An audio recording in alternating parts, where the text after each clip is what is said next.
Good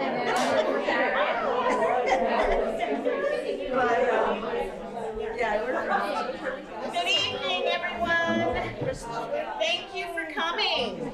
I was there before Chris, but So we're very happy to be hosting this housing forum this evening to be talking about what it might look like in the new North End to add housing options to this part of town, what people want in terms of size of units and size of units together, and also about transportation.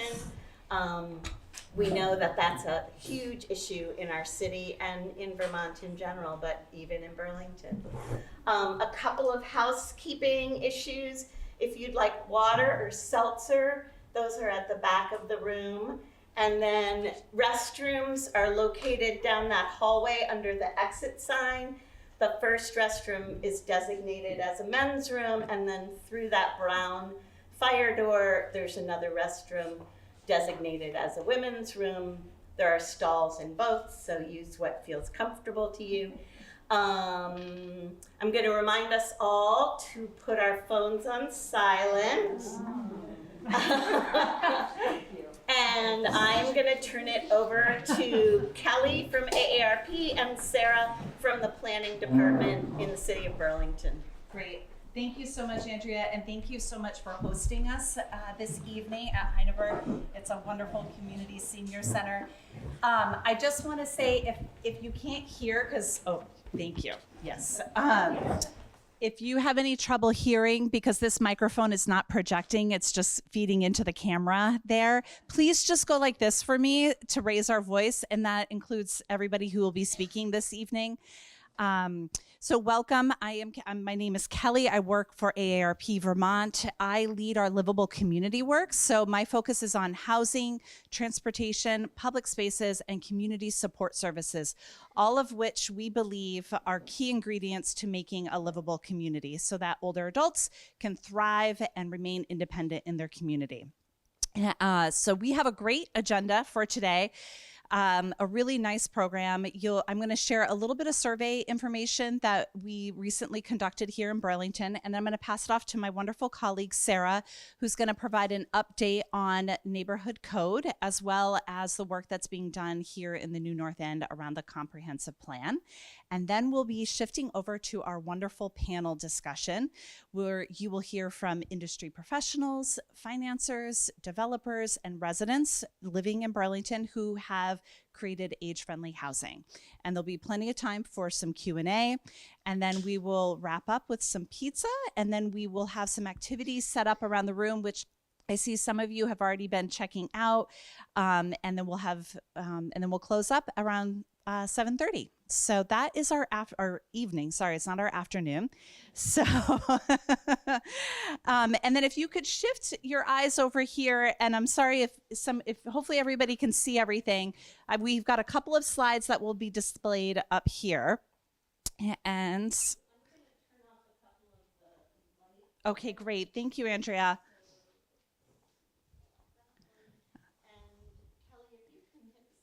Yep. You got that one? Okay. Yes, perfect. All right. So we're all here today because we care about housing, and we want to hear from all of you about housing needs, where there's opportunity for more housing. And this is a continuation of a discussion that Sarah and I hosted back in May as well, where we talked about different types of age-friendly housing. We talked about universal design, which means outfitting homes so that they are fully accessible. We talked about home sharing opportunities, and we talked about supportive services at home as well. And then today we want to talk a little bit more about different housing types, as well as different financing options that are available, and then hear from all of you continuing about what kind of housing you want to see in the New North End. Whoops. Okay.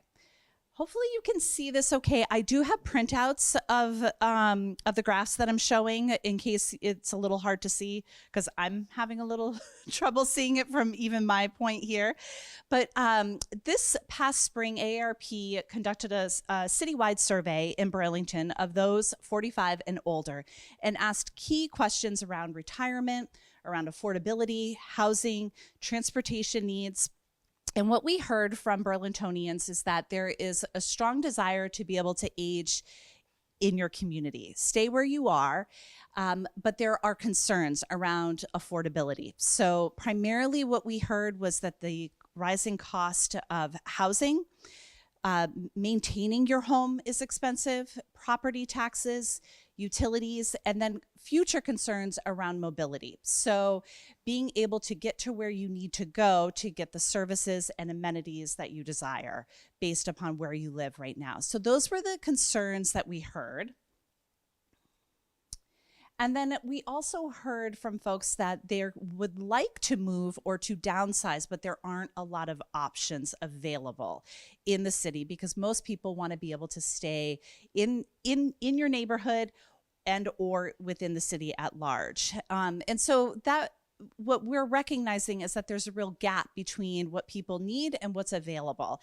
And we want to hear more about what you want in the housing types and or what do you want to see in your own home if you were to remain there. So I hope that you will be inspired by the panelists later on that you'll hear from, and as well as from my colleague Sarah, who will talk a little bit more about the planning process that is underway with the city and some of the changes that have already been made to the zoning code that allow for different types of housing to be available in communities, because here in the New North End, there's lots of opportunity for more housing. All right, Sarah. Thank you, Kelly. I'll take that. Awesome. Thank you so much, everyone, for being here. My name's Sarah Morgan. I'm the principal planner in Burlington's Office of City Planning, and I'm here today talking about Plan BTV in New North End, as well as the work that has been done on the Burlington Neighborhood Code. Can we have a show of hands on who has heard of Plan BTV New North End? Excellent. It gets more and more hands every time. What about the Burlington Neighborhood Code?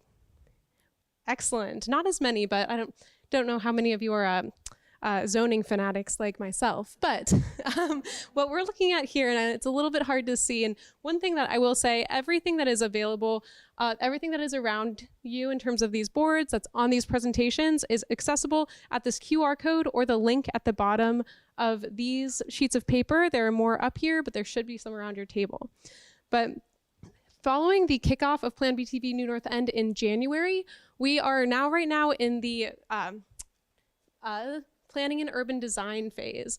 So for the last 9 months or so, I've been working with a really great project team, our New North End Advisory Committee, one of which our members is here tonight. 2 of our members are here tonight. 3 of our members are here tonight.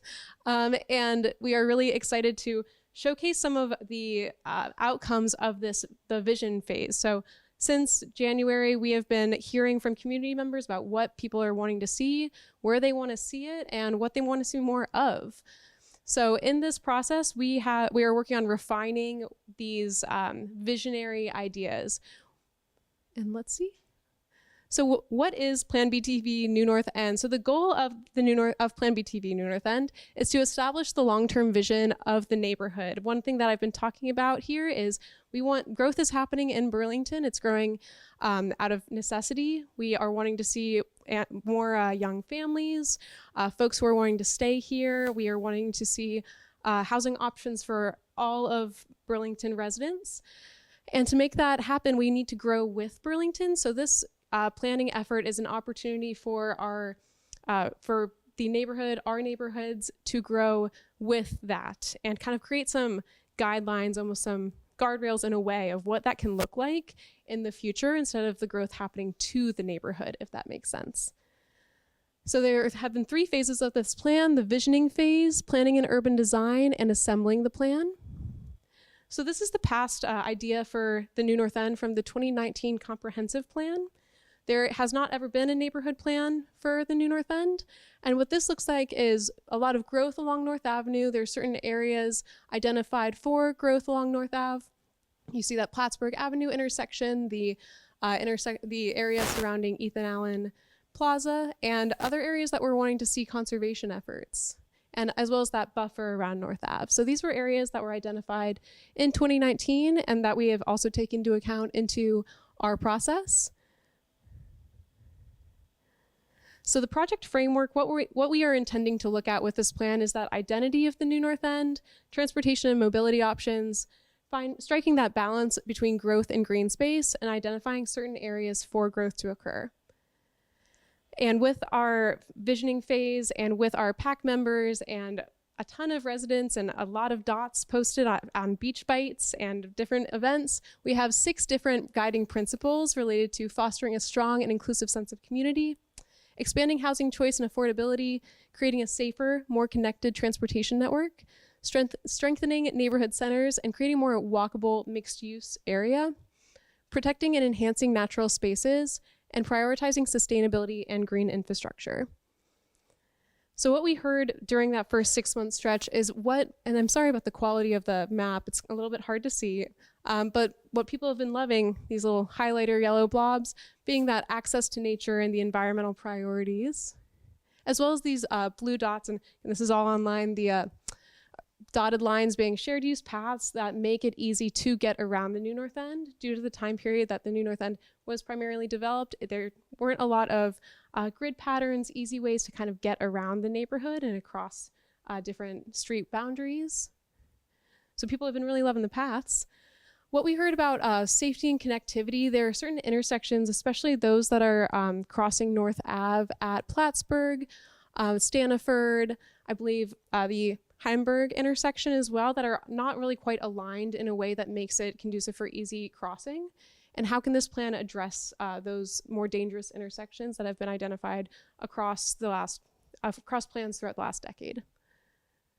We also see areas, especially along North Avenue, that northern area, that have a lot of concerns for speeding and looking at more potential opportunities for traffic calming. So over that 6-month period, these are these areas that people have said, we want to see growth of some kind, change of some kind happen here. And we do not have this many areas that we're considering growth in, but of these, that growth can look different. You might see this area, I'll point to it, up kind of near the shopping center. I'm saying I'm pointing to it, that's not really helping.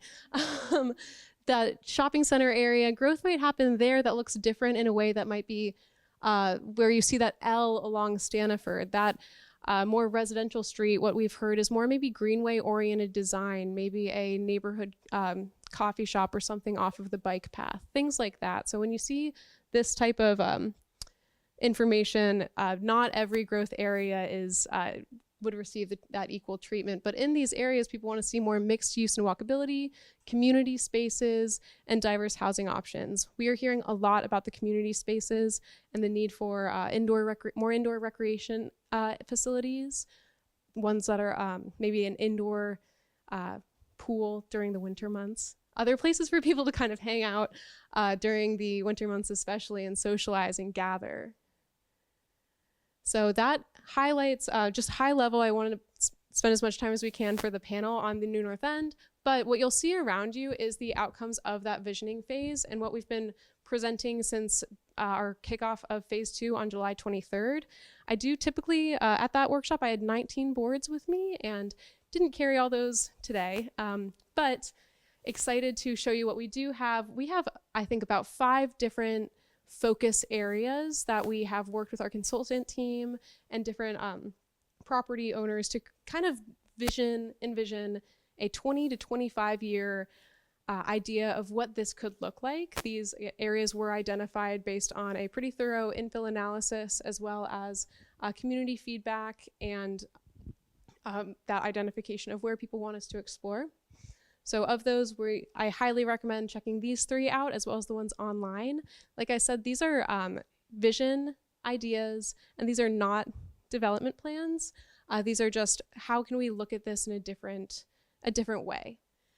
And what we are also doing is refining these. For example, this Ethan Allen Plaza variation, you will see in the coming weeks or so If you sign up for our mailing list or check it out online, you'll see a different version of this, because we've also heard feedback on maybe a less disruptive or a more phased version of this. Maybe we want to explore that. So we are seeking feedback from individuals who are here today. You'll see a lot of Post-it notes of feedback that we've been receiving. I wanted to leave that on just so that you all can also take a look at what other residents have been saying over the last month or so. Let's see. So high-level vision focus areas, and behind you in that back corner, you'll see other things related to transportation. So we have a multimodal network vision. This envisions mobility hubs and other sorts of transportation demand management options. What could a multimodal North Avenue look like? We have transportation information about transportation demand management, and also seeking feedback on what housing types people want to see more of in their neighborhood. And going from housing types, I'm going to briefly touch on the neighborhood code, and another just housing effort that I think really dovetails well with this conversation, and excited to hear how this has these changes have maybe supported some of the efforts being done by some of the panelists. So the neighborhood code was an initiative that kicked off, I believe, in 2022, and I can't believe it, maybe 2023, a while ago. And its goal was to implement the 2021 Housing Action Plan, increase housing opportunities through neighborhood scale solutions. We are looking and thinking a lot about that infill term and how we can support maybe more accessory dwelling units, more duplexes, and really think about that middle income almost in a way. So there's middle housing and there's middle income, but how can we support both that middle housing scale and also help support creating housing types for middle income? So what we were thinking about with the neighborhood code is these housing types. So we see on the far left side, detached single family homes, and then on the far right, mid-level apartments. So thinking about some of the ranch styles in the New North End, as opposed to maybe a like Cambrian Rise, for example. So everything in between is what we wanted to enable under the neighborhood code, many of which were not enabled or were not really quite easy to make happen in Burlington for the last couple decades. So we're thinking duplexes, fourplexes, cottage courts, or those courtyard buildings, townhouses, and maybe some other mid-size apartment options.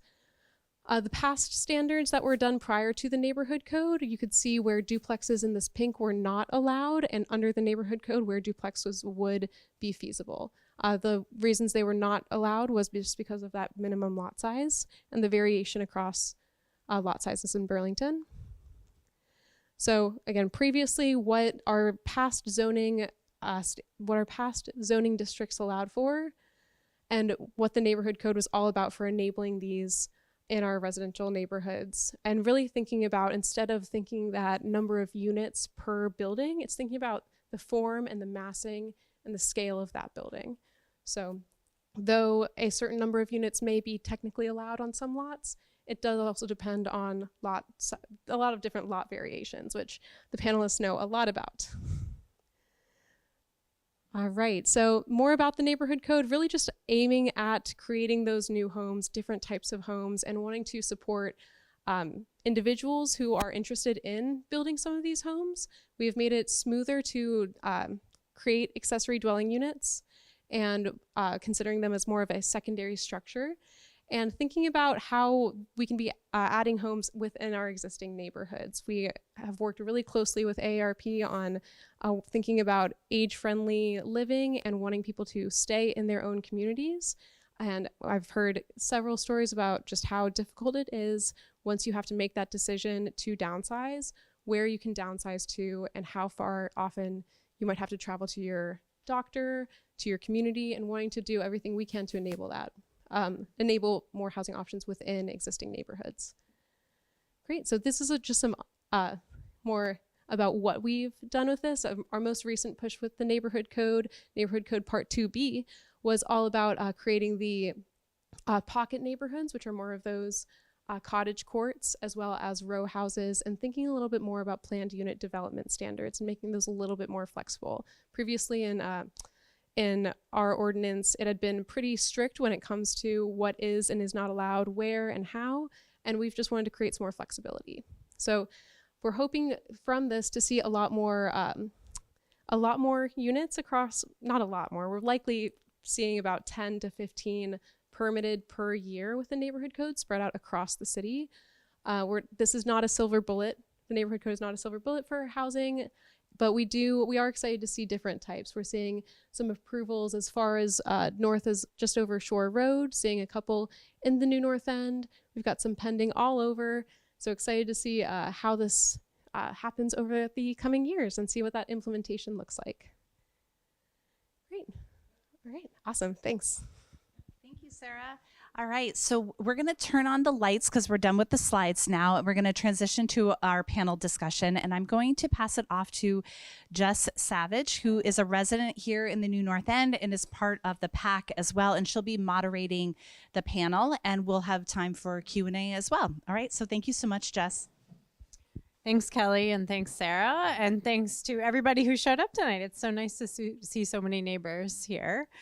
So my name is Jess Savage. I live on Meridian Street, which is just up the way. My daughter goes to Hunt Middle School, and we've loved living in the New North End so far. And I'm joined tonight by some great panelists that I'll introduce in a moment. But we thought with that great framing that Kelly and Sarah just did, that we could have a discussion tonight really focused on how people are currently making aging in place a reality, particularly our panelists have experience with those who have navigated the process of building in their own backyards. It's people who've done this process along with local developers, builders who actively support these initiatives. So we have a real range of experiences on this panel, and I'm excited to hear from them. So we're going to spend about 20 minutes. I'm going to ask some questions, and they'll give some great answers, I'm sure. And then we'll turn it over to the room, and you all can ask them some questions as well. And then we'll kick it over to Kelly and she'll tell us more about dinner. Does that sound good? So to my right here, we have Faith Inglesrud, who's a resident and homeowner, but we knew each other when we both worked for the state of Vermont because Vermont is a postage stamp of a place. So Faith worked as a state land use planner on policies to allow more homes in walkable places before retiring 5 years ago. She and her husband then went through the process of building a new house right next to their old one that is designed for aging in place, energy efficient, and that fits in well with their historic South End neighborhood. Thanks for being here, Faith.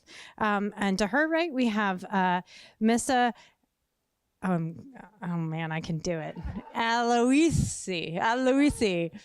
And I know Missa well, but I don't say her last name a lot. So Missa is the co-founder of Hinge, a socially responsible woman-owned architectural firm, and more, located in Burlington, Vermont. The mission of Hinge is to make design approachable, affordable, and accessible for all. Hinge links architecture, design, and community in such a way to empower individuals through design and increase participation in their own built environments. And to Mrs. Right, we have Emily. Emily joins us, Emily Whalen, right? Last name? Okay, I didn't ask you about your last name. Joins us from New Frameworks. New Frameworks is a multiracial, queer, trans, and women-owned cooperative dedicated to delivering natural, carbon-negative, high-performance structures using sustainable, locally sourced materials and socially responsible practices. New Framework's vision is to create thoughtfully designed, exceptionally efficient, and health-conscious homes for all. Thanks for being here, Emily. And to Emily's right, we have Kelly DeForge, who might not know me, but I know her because she's the mortgage officer that we worked with on our house. She made my dream a reality, so she's awesome. So Kelly DeForge is from Union Bank. So Kelly is a senior mortgage loan officer with Union Bank, having been in the mortgage business for 30 years. She is known in the industry as the first-time homebuyer expert, although she works with customers at any phase of their home purchasing process.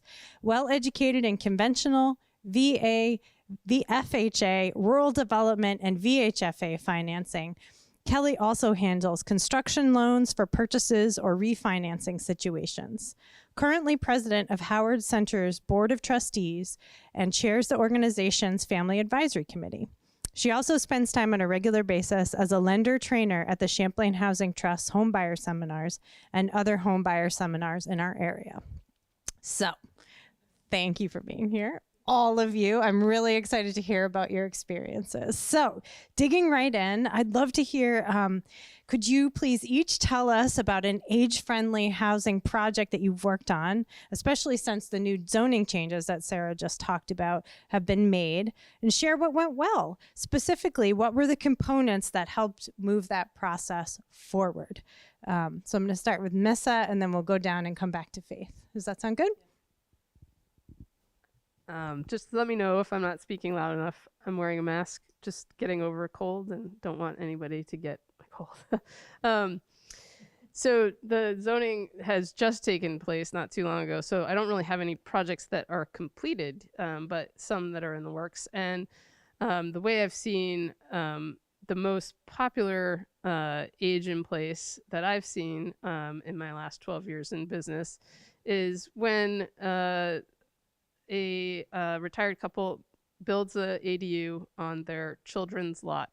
And that seems to be the most popular one that I've seen, just because they use the equity from their home sale and then they build on their children's lot. So that's been the most successful one that I've seen, because building is quite expensive, but it leaves a lot of, there's not much other variations to that if you your children don't live here or you don't have children. So I'm really interested in how we can pick apart the code even more to create opportunities for more of that to happen. There's a lot that I particularly like with the new zoning where there's the minimum lot size is gone. The frontage has also decreased. There used to be 60 feet, which was a very limiting rule for a lot of my projects, not just accessory dwellings, but when you make any changes on a home, it was a limiting factor. So there's a lot of opportunity to do a lot of infill housing and be creative with the way our lots are set up. So I'm kind of really interested in that. But I also talk to people a lot about universal design. And, we talk about preparing for if I can't walk, well, or if I'm in a wheelchair. And a lot of times we make progress towards that. So when I'm designing something, because it takes a lot of space to design something that's accessible for a wheelchair, less so if you're in a walker. Most people would be in a walker and not a wheelchair. So thinking about that and having those discussions with my clients about, what degree do we want to plan for in terms of universal design? Do we want to make it wheelchair accessible, or do we want to just go in that direction to make it mostly accessible? So, and think about universal design in that way. But which way am I going? Go to Emily. Awesome. Thank you, Missa. I guess for new frameworks, we've had a couple of age-friendly designs we've implemented since the zoning changes. Specifically, ones that were age-specific were in Burlington. For those of you who don't know new frameworks, we build pre-designed, prefab, dense packed straw bale homes. So we basically create these giant Lego building blocks that are dense packed with straw insulation, which actually reduces carbon emissions in the atmosphere. And we turn that into housing. And so we have a whole line of prefab ADUs and small homes, two of which we've installed in the Burlington area in the last year. Those were 300 square foot units that have been used as age-in-place solutions for family members living on lots with their children. We have another one going up this spring in Bristol, and that one is a 400 square foot unit that was specifically designed to be an age-in-place solution as well, with keeping in mind like a single story unit, low barriers to entry, not a ramp access to the front door, no steps up inside, and then the ability to opt into ADA accessible cabinetry and appliances. So for example, most new construction projects have vanities under their bathroom sinks, and in ADA accessible designs, you have to remove those vanities underneath the sinks so you can have access in with a wheelchair. So we've considered that in a lot of our designs, and what's really cool about all of our pre-design models is that even if they're not specifically made to be age accessible, they can be modified to become that way pretty easily as well. So between the 300 square foot to 1,200 square foot units, depending on lot sizes and regulations. We've been able to do a lot of age-in-place solutions across the state. We're also releasing a new model. It's getting installed this month in Peru, Vermont. Did anybody else in here know that there's a place called Peru, Vermont? Because I did not when we started this project. But it was specifically designed because of the amount of requests we got from Vermonters looking for a 2-bedroom, 2-bath age-in-place solution to install on their property to house their parents when they're getting older as well. In the queer community, we see a lot of chosen family as well, seeing this type of age-in-place solution. So it's not only your birth parents, but also the family that you choose. And we see a lot of families opting for this type of ADU solution as well as they navigate transitional challenges, divorce, co-parenting, various relationships like that too. So we had one of those projects in South Burlington. We had, again, another age-in-place solution in Burlington, one in Bristol, another coming in Peru, Vermont. But really excited for that Casitas line as a whole as we address aging in place across the state. Hi. So I can give you an example of a community that we work with that's currently existing for 55 and older, which is Williston Woods. Those are mobile homes. It's a park/co-op.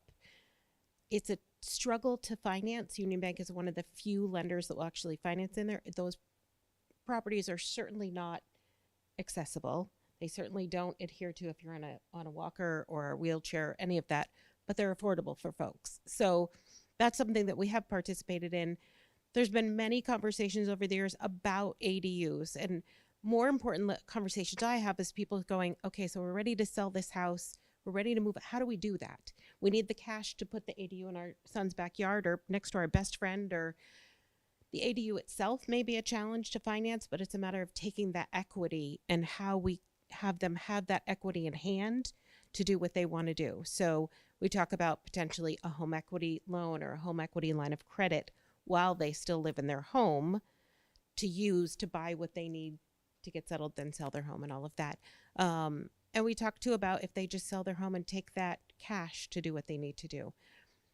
An ADU can be a little more affordable. We have folks that try to do additions on family members' homes and all that. That can be really, really costly. So it's a lot of conversations about what's going to fit them and their lifestyle and their affordability. That's the biggest piece is I need to be able to live here and be comfortable and not worry about a payment if I have it.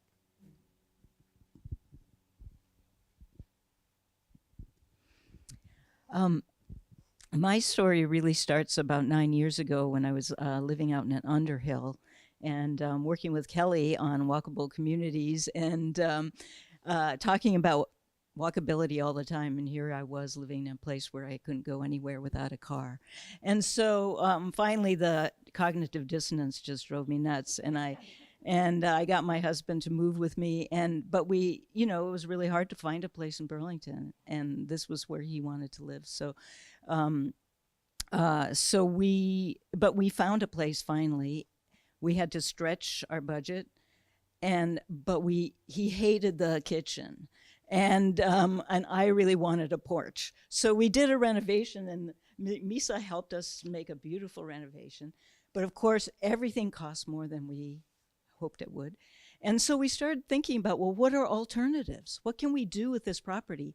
And it happened to be a property that had a historic double lot. And so we thought about, can we do an interior ADU, rent it out so that we could do a renovation of the first floor that would make it age-friendly? All of that was just feeling really complicated, and then we thought about a separate building, and we went pretty far with designing a structure with an ADU and a garage, and we got to the point where we did the cost analysis, and it was going to be $200,000 or more. And so that was a no-go because we couldn't make the financing work for that. Also, we realized that we didn't want to be landlords. And when the pandemic hit, we were so glad we weren't working together in a 640 square foot ADU that was all that zoning would let us do. And somewhere in our discussions with the zoning staff, they asked me, why aren't you just building a house on the second lot? And probably because I'm a planner, probably because there were miracles involved, 18 months later, we had a beautiful new house right next door to the old one, and a young family who now has a baby, a young couple, bought our old house. And we have, not an ADA compliant house, but we struggled to make sure that we could have a bedroom downstairs, given all of the constraints in the zoning bylaw that we encountered to build that house. So that was our pre-neighborhood code story about, and I do want to point out that the location for aging in place is fantastic. So we just needed the house that was fantastic for aging in place. And we didn't have the parents anywhere, or we didn't have the children who we could, bum a backyard from them to build an ADU in. So our house is actually designed so that maybe somebody who might have an interest in taking care of us might be able to live upstairs. And thanks to the neighborhood code, it could even be an apartment. So, is that enough? I want to tell one more story about, this is a post-neighborhood code, but if... Sure. Okay, so those of you who have large lots, I just worked with a friend who has a large corner lot, a big old house. She's an empty nester. She wants to move. Everything is too expensive that she wants to move into. What can she do? She can subdivide. She can subdivide and somebody else can build a house. It'll probably cost her $10,000 maybe for the surveyor. And maybe the permits, and let's just say $5,000 to $15,000, and she will be able to sell a lot. I don't know what they're going for. I don't know, realtors $200,000. So, you guys who are living on largish lots, that was a little less than a half an acre parcel, or that is. So. That's part of the good news for those of you who own property. Okay, well, we have some excellent panelists, as you can tell. I'm just checking with our organizers. We are a little behind. Should we, what do we have? 10 more minutes? 20. Okay, we'll keep going. We just want to make sure you have time to ask questions. So, thank you. Not to stop. And no, don't be sorry. That's why you're here, Faith. Don't be sorry. But I would love to maybe transition to some zoning restrictions or barriers. You could we've kind of heard a little bit of like the before times and the after times. But even right now, if there's still some barriers that you're seeing for creating age-friendly housing, I'd love to hear from, I think I was going to hear from Faith and Emily on this. So maybe we'll start with Emily and come back to you, Faith. And Messa, if you have something to say, I will.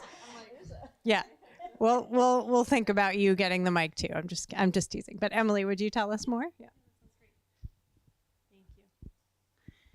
Awesome.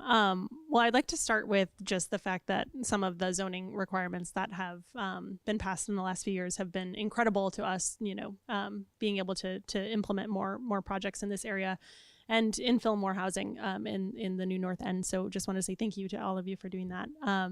The barriers, we are still seeing, one of them for us specifically is a setback restriction for the fire department. So for those of you who don't know, and I am not a zoning fanatic like Sarah is, so please don't quote me, or Sarah, correct me if I get this number wrong. But I believe it's a 50-foot requirement from the curb side. If you're beyond 50 feet from the curb, you need to have a sprinkler system in your home. 40? Yeah, so that's that's set by the fire marshal, the authority having jurisdiction. It has nothing to do with zoning. It has everything to do with life and safety. 50 feet from the curb. It's about hose length. Hose length. You can build it, but you need to have a sprinkler system. So. Would you like to say that again? Sorry. So it comes from the fire marshal, the authority having jurisdiction, and the requirement is all about hose length. So that way, if a structure is more than 50 feet from the curb, that they can safely protect that property. So if it's more than 50 feet, you have to have a sprinkler system. So keep that in mind as an added expense. Yeah, and I'm glad you brought up the expense there because that's what we're seeing as the big inhibitor. So at minimum, that's a $10,000 upcharge to get that installed in your home. And some of the 600 square foot units, we've seen that range from $15,000 to $20,000 on top of the expenses that we're already seeing rising and rising and rising as we continue down this path, right? So that's one of the restrictions that we've seen be inhibiting just in trying to be able to provide cost accessible housing to Vermonters specifically and members in our community who are looking for age in place solutions. Just because, we're often working with limited incomes, we're working with Social Security benefits, we're working with equity that has been stored or cash on hand. And so any cost can increase the just inhibition of that being able to happen. Otherwise, this is not really a restriction, but it is something that we've seen happen is just the amount of, actually, I think this is another question, so I'm going to stop talking. Thank you. Misa, you want to, I have fewer things to Okay. talk about. Yeah, I could. Because most of the issues, just so you know, most of the issues I ran into from a zoning perspective have been resolved. So I don't have that much to say about this, but yeah. I would say they're mostly resolved. I mean, so in the past 10 years, parking was a huge thing that, I even had a property building an ADU. We put it in the covenant that the 2 driveway spots was one for the ADU and one for the house. So they were able to build the ADU without a driveway. I mean, so it's come a long way.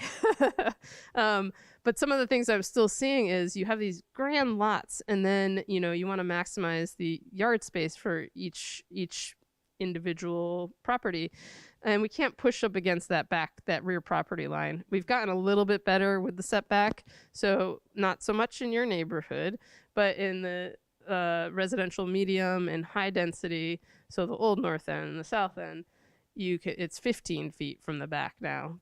It used to be 20% of the lot depth. So in here, it's 20 feet.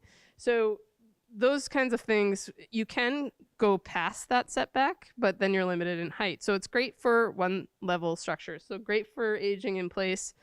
But I would love to see, like they have in other forward thinking communities where, I can get a loft space in there. But it's tight. So we did this, we worked together a little bit on one in the south end. And, you have to meet the height requirements. And that's not a zoning thing. It's a life and safety thing. So if we could get the state of Vermont to get their life and safety up to snuff and pass some of the newer codes, that would be really helpful because there is a tiny house code in the newer codes. So NFPA 101 has a tiny house provision, which allows for narrower stairs to go up, shallower head heights instead of 8 feet for the head height. So it allows you to create a little bit more smaller, and I think that would be a lot helpful. And then you would have the ability to push back against that back line. So I've had a lot of clients try to get variances from the DRB to go into setbacks, and they fail every single time. So that would be one. And I think. No, a lot of the barriers, so they have lot sizes, that changed a lot, and I'm really, really pleased about that in terms of duplex size and then minimum lot sizes. Those have been really helpful in order to do development. Thank you. And I'd just love to encourage us, if we are going to use an acronym, to just define it. And I wanted to say this to the room that does everybody know what an ADU is? We're kind of using that terminology. Yes, I'm seeing nods. So it's an accessory dwelling unit. They can be in your, I should not be the one doing this, so I'm going to make sure I do it right. So they can be either in your home or a separate unit on your property. We're talking a lot about separate units on property, but some people wrap them right into their homes as well. Okay, so I'd love to hear from everybody now on this question. So what types of new projects, initiatives, or ideas are you most excited about seeing happen as a result, especially of the new zoning changes? And Kelly, if there's any financing changes that you see on the horizon, I know there were changes about financing ADUs at the federal level a couple of years back. So, what are you excited about? We just have about a minute each for this, just so we can have time for audience questions. Maybe we'll just go down the line, starting with Faith. Does that sound good? Well, I'm excited about seeing a lot more housing variety of all kinds, and there's so much land, that could, and there's so much creativity that's possible. So a lot of fun. I love watching construction. It's let's see lots of construction, but construction is expensive. That said, one other point I want to make is that I'm a city taxpayer. We're at a inflection point right now where we're paying for the ancient water and sewer infrastructure, and we need the properties in our city to grow in value, so that us existing residents don't have to keep paying for this set cost. We can't avoid the cost of upgrading our water and sewer systems. So we need more people paying for it. So just so you know, when I built my new house, the value of the first house did not change. They're paying just as much taxes as we did when we had that house. And now we're paying $10,000 a year into that pot that's paying for all those expenses that you all are paying for.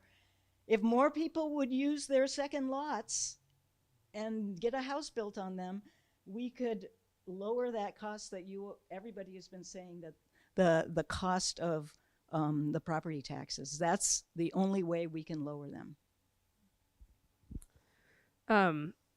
So I was on the Fair Taxation Committee appointed by Emma, and actually looking at different tax models, and we talked about a lot of different things, but I would be really interested to see some sort of property tax leniency for somebody building affordable housing, and as so much as an ADU in the backyard, because a lot of times people are like, well, I want to do an accessory unit for potentially to age in place in the future. But what is that going to do to my property tax right now? They're not intending to rent it out. It's for family. So how does that affect? So if it is for family, how can we create, are they on a fixed income, that family? If they do rent it out, are they renting out to people who are on fixed income? Can we do a model in which we kind of protect affordable housing? The other thing I would say is I've gotten a lot of creativity with, affordability is really a challenge. So, there's a lot of lots in the new North End in particular. I live in the old North End. My lot is a postage stamp. I have 1 foot on one side of me, 1 foot on the back, and 12 feet to the other side of me. I have very little room. You guys have so much room and so much potential for growth. And, working with a couple people who have been talking to their neighbors about, what about if I take 10 feet from my lot and 10 feet from your lot, and we create a new lot in the center? So thinking about how to create infill. Portland, Oregon's really great about that. They did that in a lot of their neighborhoods, and you saw infill development in residential neighborhoods that you live in. So I'd be interested in seeing some models like that too. What am I excited about? I am excited about creating more housing. We need more housing. That is a fact. Not only do we need more housing, but our housing can be a part of solving the climate crisis. It can be a part of nurturing our communities. Creating healthy housing stock can be a priority. And also it can be a part of making walkable communities, right? So I'm really excited. I was so glad to see on the visioning section of that slideshow that y'all are looking at building pocket communities. And I think something that really stuck with me after attending the Northeastern Sustainable Energy Association conference that's in Boston every year. I attended a seminar when attending that conference, and they proposed this hypothetical situation where we need to, create all the housing that we need by 2050 to solve the housing crisis. And if we did it with bio-based materials as the insulation materials, making sure that we're accounting for the carbon emissions that our building materials are making, we could essentially remove a certain number of the equivalent of a certain number of coal factories or power factories from the environment in terms of the amount of carbon emissions. However, if we built all of those buildings that were built with bio-based materials and laid cement pavement in driveways and basements and sidewalks, right, to those facilities, we basically not only cover up all the ground that we made in building with bio-based materials, but we triple the carbon emissions that we saved. So when we hear pocket communities and pocket clusters and village clusters, what we're seeing is shared resources, shared driveways, shared amenities that can really contribute and make an impact in terms of the carbon emissions that we're seeing in our communities as well. So I'm really excited for those. I'm excited for a lot of things, but I think that these zoning restrictions being lifted is really, really allowing us to make a lot of movement forward and progress forward. And I'm excited to see what it looks like in 2 years and 3 years and 10 years from now, because I know it's already a thriving community, but I can see it being, tenfold the amount of thriving. So excited for that. I'm excited about so many things, but to see how far we've come. So probably 8 years ago, I sat on a committee with a couple of folks from the city and Kirby Dunn from HomeShare. And the topic of the conversation was about ADUs, but it was about something about we needed so many parking spaces, or we didn't have enough parking spaces to be able to put an ADU. And it seemed like we talked about that for months and months and months. When I think back to that and then I see this tonight, I think we have come so far. On the financing end, I'm excited to see more of these ADUs, because what we struggle with is if somebody comes to us and they are buying a property that has an ADU in the back, something like that, whether or not there's really a value there that we can use depends on if there are comparable properties out there that show us that value. So the more ADUs that are built, the more properties that are built with what we used to call mother-in-law apartments, all of those, and accessible units, the more properties that will be able to be financed that way and truly show the value. Just because we have a planner in the room, I would love to see in these big lots, if we can allow for kind of the island lot that's sort of in the middle, that doesn't have frontage. That's sort of tucked between in the back. And because then if we could subdivide in such a way that you create these little islands back there and share the resources of the driveway, or create an easement on the other property to get to that structure, or, how does that infrastructure work? But there's a lot of opportunity. I mean, just bike through the New North End and they're very deep lots here. Great. And Kelly, we'd love to hear about financing options. We are getting really close to our time here, and I want to make sure we have time for questions. So Kelly, if you could give us maybe the 1-minute version of financing options for duplexes and ADUs, and then think of your questions and we'll take a few. I see the pizzas here though too, so. I never want to compete with pizza. It's right now it's pretty simple. We really can't give a value to those ADU units yet, but what we do is talk to folks about using the current equity in their home. So if you're looking to add the ADU unit and then have your family come in and perhaps live in the house you're in, then we look at a home equity loan, something like that, to pull that value out to pay for the unit. Unless you are selling and moving, that's a whole different thing. You just use your equity to make that purchase. But what I find more is folks wanting to make those improvements within where they are. And how can I do this and bring my family or chosen family, which I think is even better, in to live with us. So it's about looking at that equity, what's affordable, what makes sense for them, who's going to take over the big mortgage, if there is or isn't, and just figuring out those numbers. I just want to speak on the affordability because I talk to my clients all the time about how are we going to afford to do this. And one of my clients actually talked to me about a cash out. And it's, I think, not that common that people talk about a cash out loan. And the only reason I'm mentioning it is because the way in which I'm sort of breaking the affordability barrier and is for people to actually build their own thing right now is that they become a little bit of a GC. And if you... a general contractor, sorry. And that's like, okay, I'm going to hire the foundation person to build the foundation, and I'm going to hire the framer to build the framing, and I'm going to hire the electrician to do that. If I can do that, you're saving 20% off of your project right there. And, that saves a lot of money in the long run. If you do a cash out, you can do that.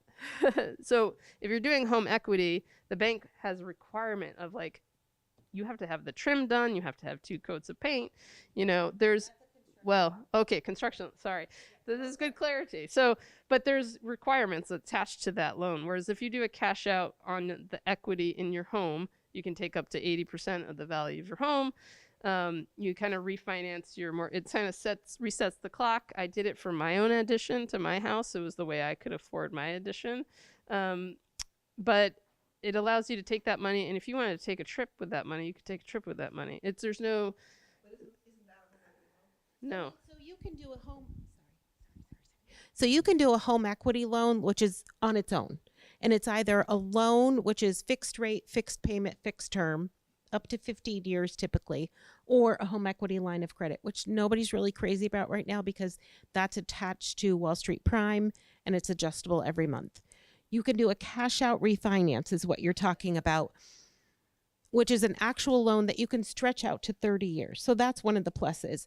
The negative to doing that as opposed to a home equity loan is can be pretty high closing costs associated with a cash out refinance, is where a home equity you typically don't have to pay any. Again, it's a difference in affordability. If we have to stretch that payment over 30 years, that's what we need to do. You can also do a construction or rehab loan to finance it, where we look at the value of the property, we pay off what's existing there, and then give you a line of credit, which is exactly what you're talking about when you have plans and specs and all of that to do. I will say Union Bank doesn't always require that you have a general contractor for those things. We are the exception to that. If you can show me that you work in the building, I can't talk anymore. If you've been a property manager, you've been a project manager, you work in construction, you can handle that GC piece. You've got family, bless you. You've got family everywhere that's going to come help you. Union Bank will talk about that. We've had multiple projects that we've tried to reach out to different credit unions for that have said, go to Union Bank because they make the creative solutions for everything. So just wanted to say that. Yeah, and I did the refinance when the interest rate dropped to 2.75. So it was a very good time to do it. Well, thank you all so much. And we'd love to hear from you. So we got to be as loud as we can for Steve on the camera here. So do you have any questions for the panelists? Just raise your hand and I'll call on you. Yep, Sarah. Just an area that frustrates me is the lack of knowledge in the construction community about age building. And I can't stand it when somebody builds new construction and does not build a no-step entrance somewhere. So I just toss that out to you, but how do we deal with that? And that's part of the frustration when you want to go and renovate your own home and you're being told by a contractor, oh, you can't do that. You have to have 2 steps into your front door. And I'm just sort of looking for opinions about how we raise that issue. Well, that's a life safety code, and it has to do with snow. And so you're supposed to have a covered front door, and you're supposed to have a step, so that way, in case there are exceptions to that, right? Ramps and such, and things like that. So if you're doing a duplex or larger, they actually require that accessibility be part of, so you can at least have somebody who is visiting come into your home. The home may not be totally accessible. So this is the thing is, we talk about energy code, we talk about accessibility, but there's not really any oversight to it. So until we can have actual oversight to it, people kind of get away with what they can get away with. We have a checklist, a form for energy code. Anybody can fill that out. There's some things that but it's tied to laws and regulations, but I walk around and I see things done incorrectly all the time. And you go to the building inspector and you say, hey, are you watching out for that? It's not my purview to review that. You go to the planner, no, it's not me. So same thing with accessibility, unless the building inspector is going to measure and there's no code for accessibility for private residences. It's only for public. No, and I guess my comment was more, how do we make that happen with the construction community? And should we require it? That's just some more regulation, but, Yeah, I would love to see some a while back ago, I was trying to do a case house with some folks that worked for VIC. Anybody know that acronym? Vermont Energy Investment Corporation. They bought a house. They wanted to do the upgrades, so that way any builder could take the drawings and create an energy efficient, almost net zero home and do it affordably. They ended up selling the house because you couldn't do it affordably. We tried so many different ways, so many different times. They had money from BED that they were going to use, Burlington Electric Department. I mean, we just couldn't do it.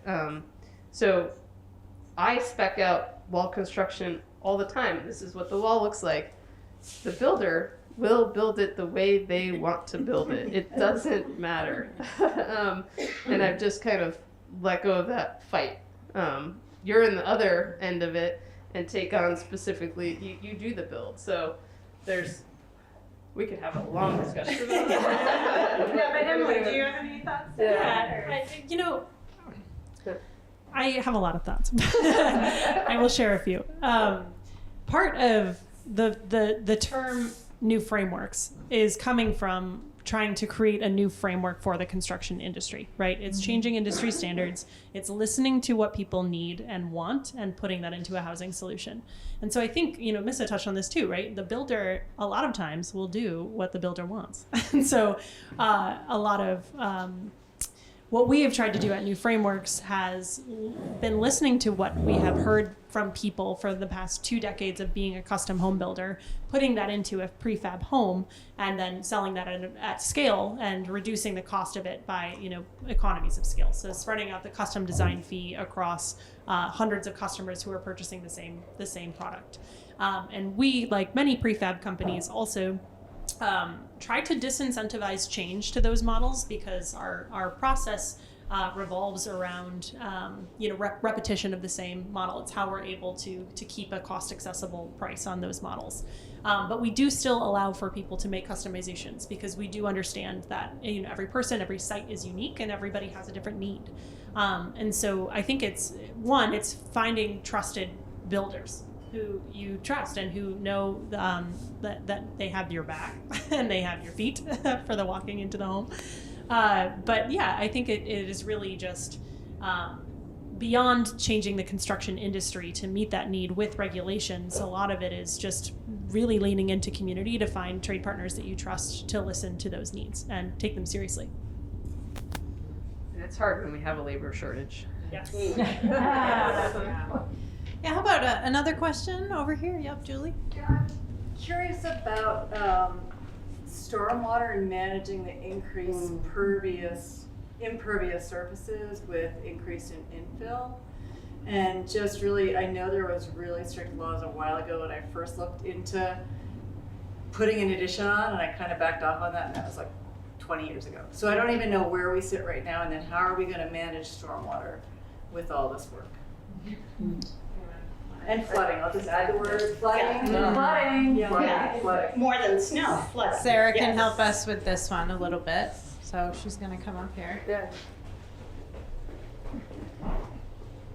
Awesome, thanks. Great question. I think as part of the Plan BTV New North End, one thing that we are doing and is I think actively underway is a stormwater and wastewater analysis. And one thing that we are also, so that's being done to ensure that any of the housing unit targets that we're talking about are going to be done in a way that is managing and working with our constraints related to wastewater and stormwater. The other piece is ecological design standards are something that this has been happening alongside the citywide open space plan, and really encouraging people to, and following the adoption of this and the open space plan and the city comprehensive plan, how can we also have the these standards that if you are maybe near or if you are in an ecologically sensitive area or abut to one or adjacent to, how can we really ensure that the housing is that net benefit instead of a loss when it comes to the ecology of the neighborhood. So really thinking about the net benefit of it. We also are working with the water resource team. They have their Blue program, and the my understanding is the Conservation Legacy Fund also is looking at ways that can provide some funding or some sort of program for people who are interested in doing stormwater management. So really trying to incentivize that, and also just more ways to be supportive of that. Just a follow-up, so isn't there a requirement for a percentage of your lot to be pervious? There's the lot coverage, yes. That was, so as part of the neighborhood code, one of the big pillars was realigning the lot coverage standards that we have. So since 1947, our lot coverage standards have changed a lot. So some of the standards that, so I think let's say Old North End had been zoned for I think only 55% lot cover if I remember correctly, and that was, or I think it was for 50% lot cover allowed, and that was bumped up to 60 because I think in the conformity analysis I did, it was like 70% of lots in the Old North End definitely are way over that half threshold. So the neighborhood code worked to realign those standards and make sure that we're zoning for what's actually on the ground and literally. Does that answer your question? I can add to, I just have, go ahead. Yeah, I just want to share my personal experience with building a house where there was a lawn and gardens. And our house basically went on the location where the lawn was. We still have a huge backyard, and it's all garden now. There's a little bit of lawn for paths. There is no runoff coming off of our property. We have well-drained soils and that, but also the deep-rooted plants do a way more than lawn does to hold and absorb water. And the organic soils that build up in a garden and where you have trees, so that's having impervious surface on half of that previously all green area really didn't make a huge difference. And so I think if more of us who have yards did gardens rather than lawns, unless you're going to use a lawn for kids playing and stuff like that, if we just had a movement to have more deep-rooted plants, we could solve a lot of the runoff problems, I think. It doesn't also have to be a garden. It could be trees, a meadow, a city-sized meadow space. with That's what I mean wildflowers. by a garden. Yeah. Just plants. So the requirement if in zoning is if you're disturbing more than 400 square feet, you have to do and stormwater plan. And if you have more lot coverage, then I think it's 2,600 square feet of non-permeable surface, then you also need to do that. There could be ways to this is actually one of the things that kind of every time, it is a complicated form. I've done it more times than I want to count and have created those site plans. There could be a real simple way to simplify that. There could be set standards and details of like, my roofs are going to crush stone along the ground, and it's going to percolate into the ground. There's ways that I think the city could give some guidance and create affordability, because if you have to engage a civil engineer, every time you engage a civil engineer, you're going to spend thousands of dollars, $2,000 at the minimum, $5,000. So if you can do it for a single family house, that's just outrageous. So I just think there's ways that the city could help with that affordability piece of the permitting. More of my opinions are toward how we can kind of combat it with our building style. And so specifically as it relates to flooding, as we know Vermont is continuing to have an increasing need to adjust for, we can think about what we do for our foundation systems. Can I see a raise of hands how many people in here have heard of helical piers before as a foundation system? 4. Awesome. Great. So helical piers are, at New Frameworks, they're our preferred foundation type. And what they are these giant screw piles that get screwed into the ground 7 to 10 feet into the earth until they reach a certain point of tension, and then they're cut off and leveled on the top, and you add foundation beams and then an insulated floor panels on top of that before you start your structure. So it's an alternative to a cement slab, to a basement, to a crawl space. And we love helical piers for a few reasons. First and foremost, they're more affordable than a basement or a slab, especially if you have any grade or slope on your property. In most cases, they are more affordable to install than any type of cement. Secondly, they're resilient. So helical piers are used to install structures in standing water in riverbeds, and they can be installed in the ground in an area that's not in a riverbed and have extreme resilience to moisture in the ground system.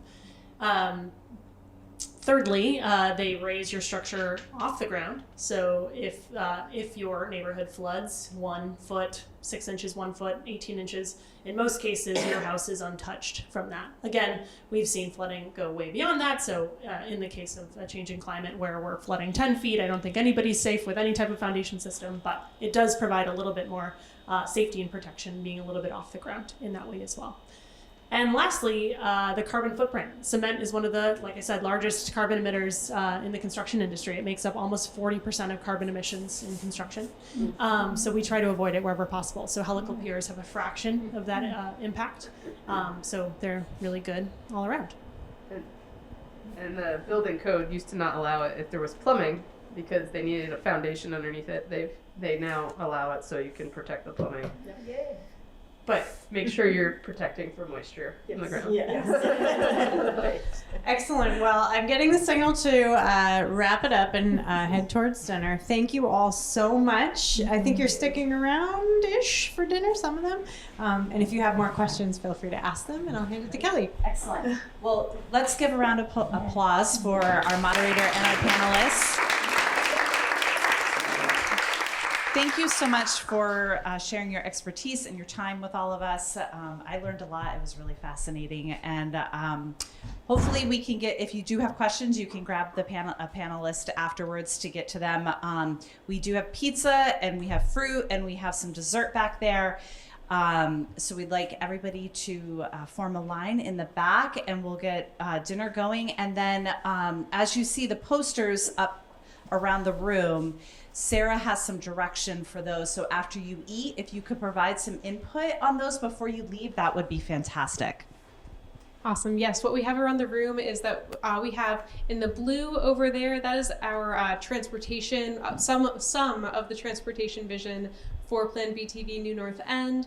We invite everyone to provide feedback. We have stickers, we have Post-its. I have more stickers and Post-its if you don't have the color that you want. We also have there the housing options, trying to get a good feel for what types of housing options people want to see more of in their neighborhoods. And on this side, we have different scenarios. Again, very high level, long-term vision, long-term visions for certain areas that we're looking and inviting people for feedback on, to provide feedback on. Great. All right, so let's eat, and pizza's back here. Thank you so much, everyone.